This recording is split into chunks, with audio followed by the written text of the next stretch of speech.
Les trottinettes électriques en libre-service ont commencé en 2017 avec Lime. A l'époque, leur durée de vie moyenne était de 28 jours parce que les gens en prenaient pas forcément soin et puis qu'elles n'étaient pas vraiment faites pour un usage quotidien. Depuis, les trois entreprises principales de trottinettes électriques, Dott, Thierry et Lime, sont passées par plusieurs refontes de leur modèle pour les rendre plus robustes et plus durables. En 2019, seulement 11% des Parisiens utilisaient une trottinette, maintenant c'est 40% qui l'ont utilisée au moins une fois. Par contre, plus le taux d'utilisation monte, plus on a d'accidents. Beaucoup de ces accidents arrivent à cause de comportements à risque, comme rouler sur les trottoirs, avoir des actions imprévisibles, rouler à deux. Et ça, c'est la seule responsabilité de l'usager. Mais une autre grande partie de ces accidents arrivent tout simplement par manque de contrôle. Pour comprendre ça, reprenons depuis le début et allons sur le bon vieux wiki. La trottinette ou patinette est un engin de déplacement personnel, EDP. Il permet de se déplacer, un pied posé sur la planche, l'autre étant utilisé pour se propulser par poussée au sol. Servant de jouet d'enfant à partir des années 1930, elle est devenue un moyen de transport individuel et urbain depuis les années 2010, souvent équipée d'une motorisation électrique. Dans le cas des trottinettes, on est passé d'un pied sur la plateforme et d'un pied par terre pour la propulser, à 2 pieds sur la plateforme et en plus propulsée électriquement. Et c'est là où réside le problème. La trottinette n'a pas été faite pour cet usage-là. Comme l'objet n'a pas été conçu pour ça, il est maintenant beaucoup plus facile de perdre l'équilibre quand on l'utilise. Ce qui m'a intéressé particulièrement, c'est la position des pieds sur la plateforme, puisqu'en fonction de comment on les pose, notre stabilité varie énormément. Pour en être sûr, je me suis référé à plusieurs sources, et je suis d'abord allé voir les vidéos tutoriels sur YouTube qui effectivement montrent qu'en fonction de la position de nos pieds sur la plateforme, notre réactivité est plus ou moins importante. Je suis aussi allé voir des groupes de passionnés de trottinettes qui, eux, ont précisé en disant qu'en mettant son pied d'appel en avant, on améliorait notre stabilité sur la trottinette. Mais surtout, je suis allé voir Nolange, qui est formatrice de conduite de trottinette au CER de Bobillot à Paris, qui m'a expliqué pourquoi c'est important. Le positionnement des pieds sur la trottinette est important. Plusieurs positions qui sont intéressantes. On va voir la première position, c'est le pied conducteur à l'avant et le pied non conducteur à l'arrière. Donc vraiment un pied sur le côté qui va permettre en fait de basculer sur la gauche si je veux aller à gauche et basculer à droite si je veux aller à droite. Comme sur une deux roues. Ce qu'il faut éviter, c'est avoir les deux pieds joints. Ça va empêcher une bonne stabilité. Déjà, les deux pieds joints, on ne pourra pas basculer de droite à gauche, etc. Parce qu'en fait, si tu viens ici, si je viens de pousser, il tombe directement. Voilà.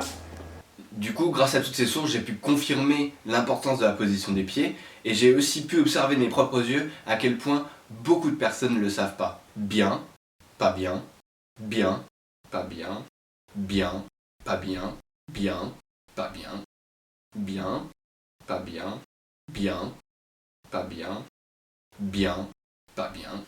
Et c'est pourquoi j'ai décidé de taguer les trottinettes en libre-service de Paris.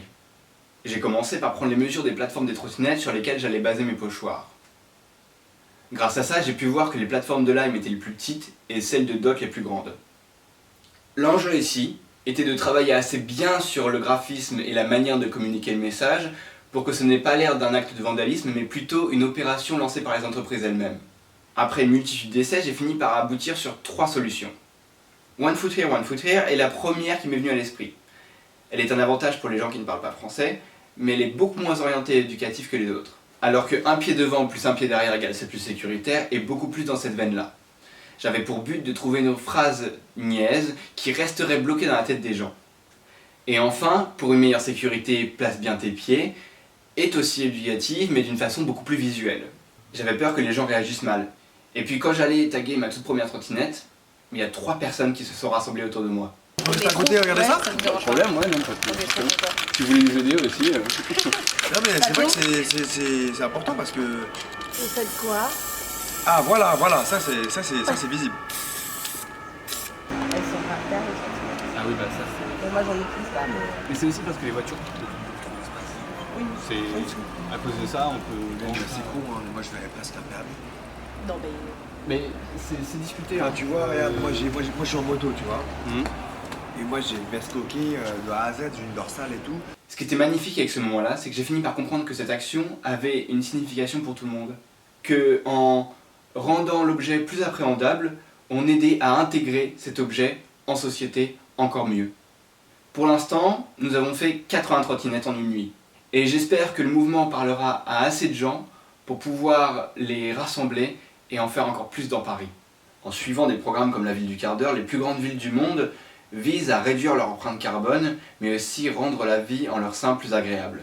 Pour libérer de l'espace, Une des étapes les plus primordiales est de réduire fortement l'usage individuel de voitures. Du coup, le futur du transport individuel urbain pourrait se trouver dans le milieu de la micromobilité. Son avantage est qu'il permet de se déplacer librement et indépendamment comme avec la voiture, sauf que son échelle est tellement réduite qu'il ne gaspille pas d'espace.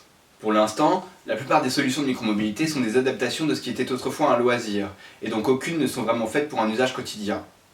Et c'est pour ça qu'une action aussi simple qu'indiquer la position des pieds sur une trottinette avec un pochoir et une bombe de peinture participe à l'intégration de la micromobilité en société et en fait un transport à part entière. Car dans le futur, l'espace urbain sera assez bien agencé pour accueillir tout type de transport permettant à tous de se déplacer comme il le veut.